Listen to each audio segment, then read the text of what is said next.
Hey game developers, welcome back to another tutorial. In this tutorial I will teach you how to spawn actors or any items within this box over here. Let me just show you what we are going to learn today.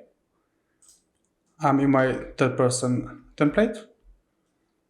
So when I come to this trigger box, every second we are spawning actor at a random location within this box. And when I leave, it stops spawning. Now let's see how many we have. 1, 2, 3, 4, 5, 6, 7, I guess. Now we have 8, 9, 10, and it stops spawning. Alright, so let me show you how we can do this. Okay, so open up your content drawer and let's create another actor. So right click and go to blueprint class. Let's create actor. And let's name this actor spawner _2 because I have already one made. Let's open it up. Now let's add a trigger box. So to component, type box collision, and let's name this spawn actors _trigger. Now compile and save, and let's throw this into the level. So now when I play the game, I will not see it because by default it's invisible. Now let's make this box visible in a game. So select the spawn actors trigger. On the right side, type hidden and uncheck this one, hidden in game. Now when I play the game, we are seeing this tiny box. Now let's make it a bit bigger. So exit the game. With the actor selected, we have to select this here, spawn actors trigger. This is the box. And don't use the scale tool here because it's not good for optimization. Instead, you should use box extent. So this is the X. This is the red arrow. And the Y, let's make it like this. Let's actually make it 500 in each axis. So 500, 500, and 500 to Z. Now I will just move it away from the player so you can see it. And now when I play the game, I see this big box. I will just make it a bit smaller to the Z, something like 200 so you can see clearly. Put it over here. That should be good. Now let's go back to the actor spawner. Now we want only our player to trigger events from this box. We don't want some kind of projectile to go through and to trigger something. So let's go back to the spawner. On the right side, with the box selected, type collision. In the collision presets, click the drop-down menu, go to custom, and click ignore all and only pawn overlap.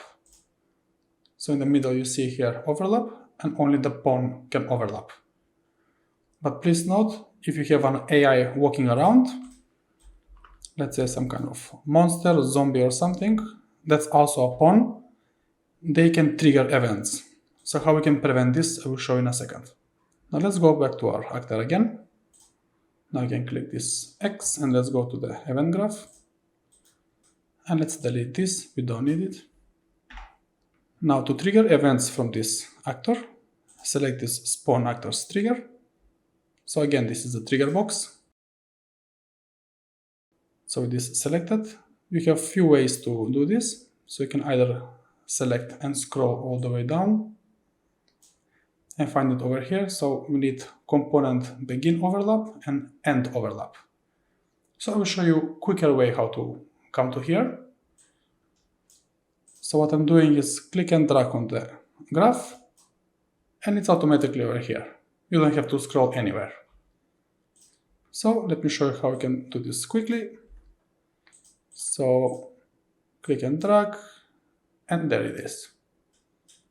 So we need begin overlap, select again, and overlap. And now we can delete it. Okay, so it's up to you, there is no wrong way, but for me this is faster. Now let's first do the events with a begin overlap.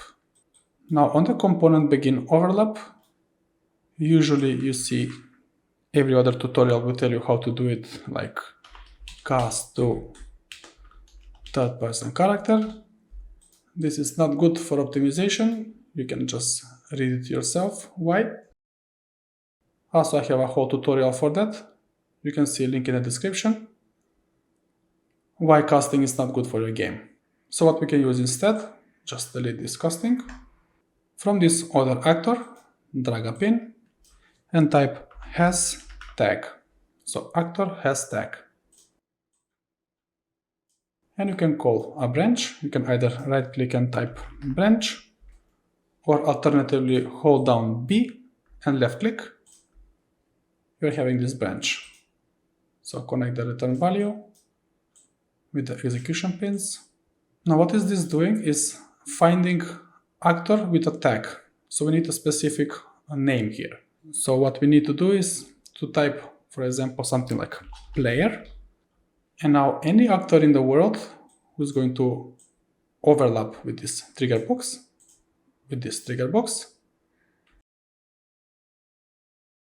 is going to trigger that event.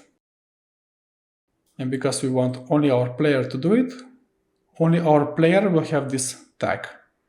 Now let's open up our third person player. So I'm having it here in our main. So open up the third person character. Now select this third person self. On the right side you can type tag. And you see I have it already over here. So let me just delete it to show you how it's done. So select the third person character. You can type tag. And you're going to see this. Click on this plus over here. And now we're going to add a tag to our player, which is going to be player. And now this has to be identical with this over here.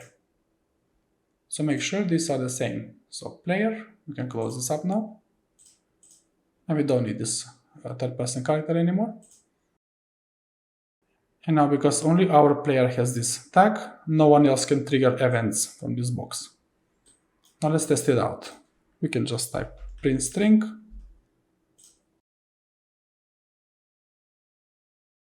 Now when our player comes to this box, we're going to see this message on the screen.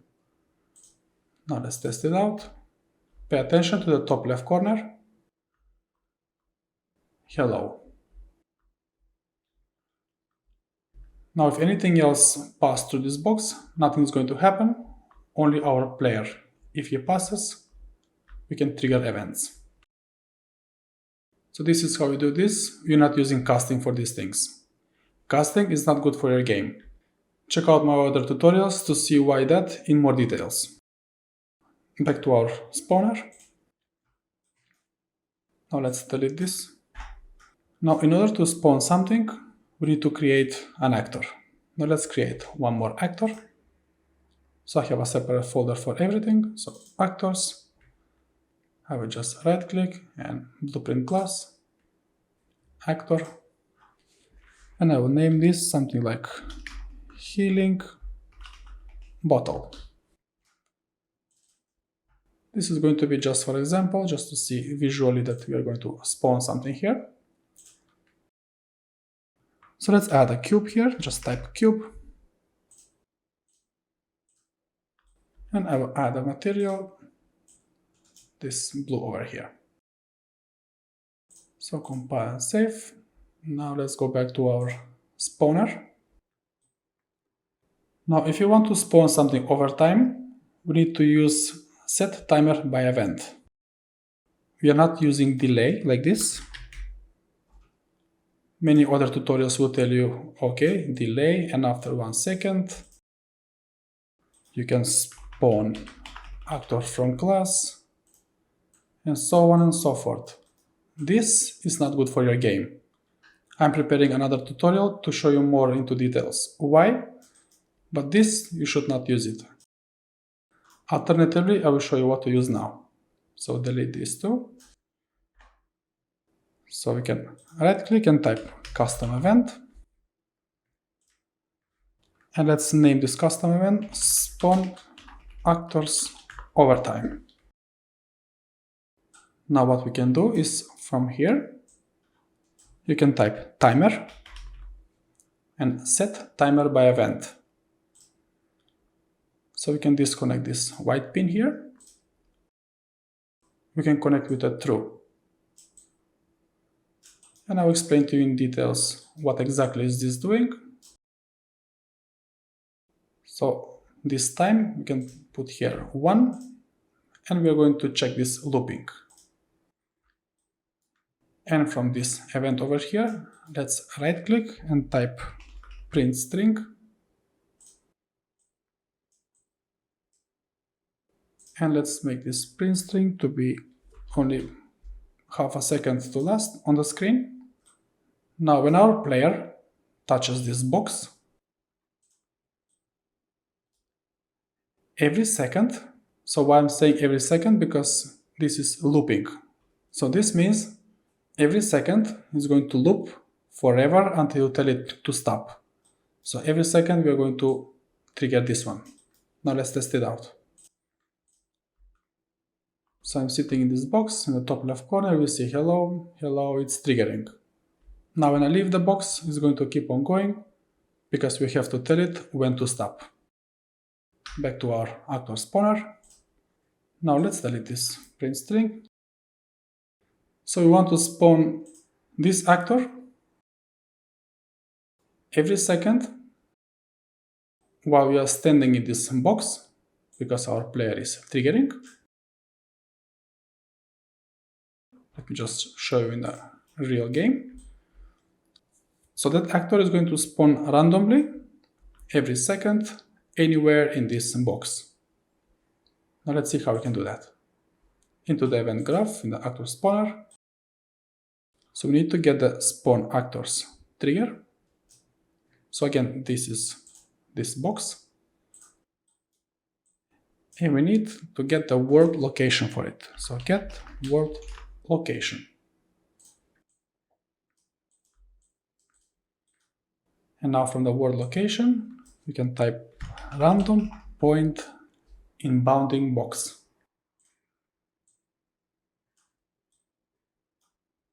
And from the spawn actors trigger, again this is the box, we're going to drag a pin and type get box extent. So we are getting the radius of the box, how much it's going to extend. And we are going to connect in the half size. Let me show you now what does this mean. So we are getting the world location of the box, which means this box.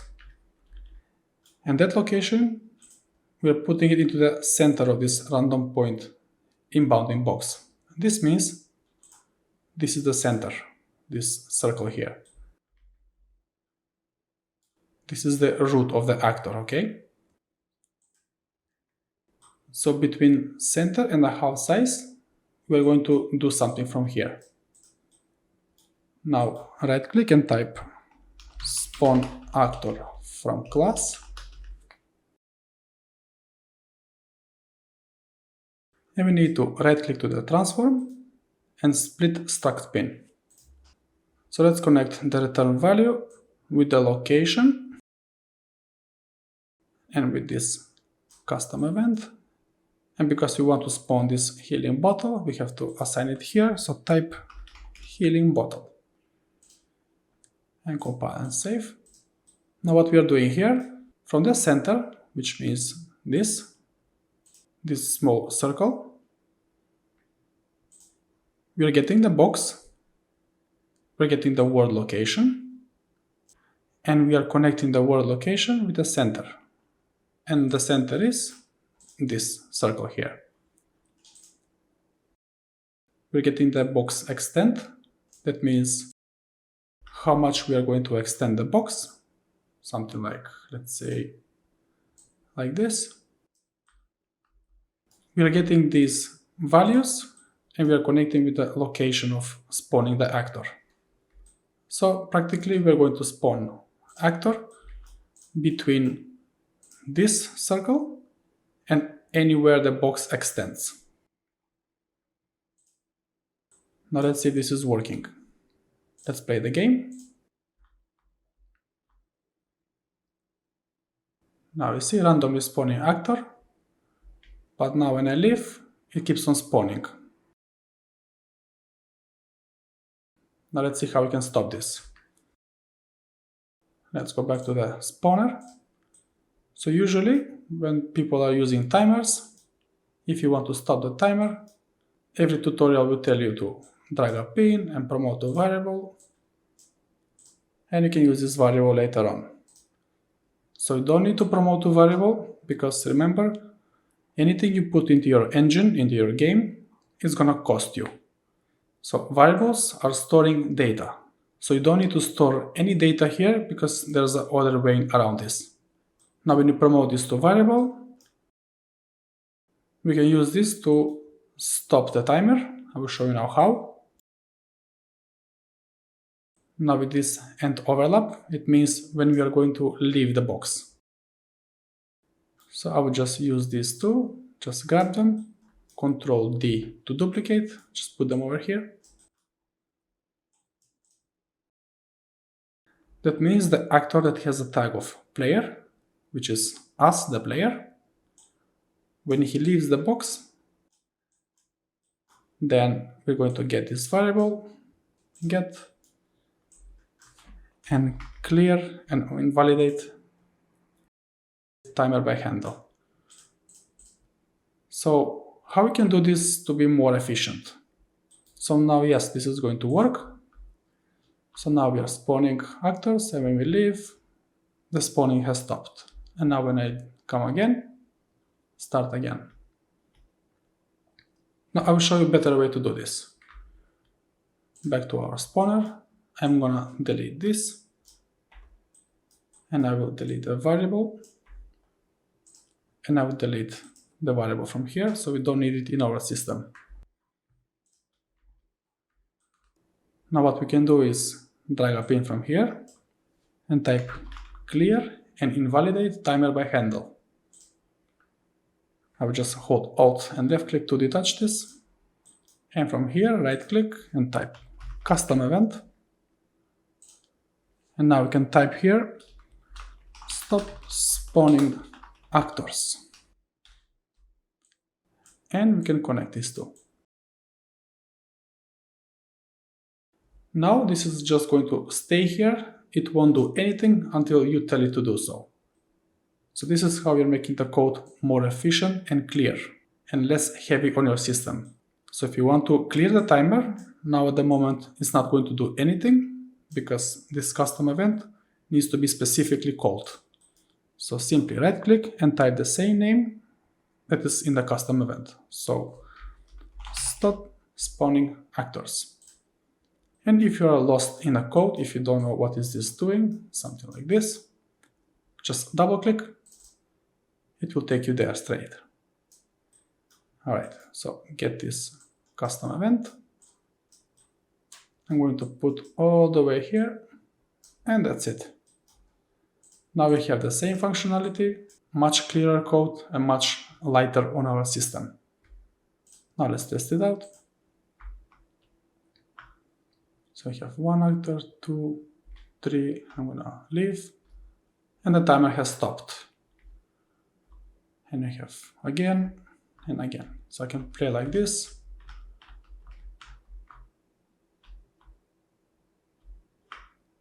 It works perfectly fine. So this is game-ready code and it's highly optimized. There is no event tick like this. There is no node like this. This is going to ruin your performance. Never use event tick. I have a whole tutorial for that. So don't use cast to third person character. no, you don't need it. So let's add a little bit of more cool effects. Into our healing bottle, you can just go to add and type rotation. Now if I click here simulate, we are seeing how it is working. And now when I play the game, when you spawn an actor, they're going to start spinning. If you want to spawn even faster, you can lower this value, so 0.3. Now we are going to spawn actors very quickly.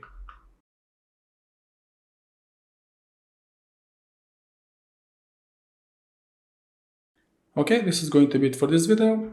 Thank you for watching. I will see you in the next one.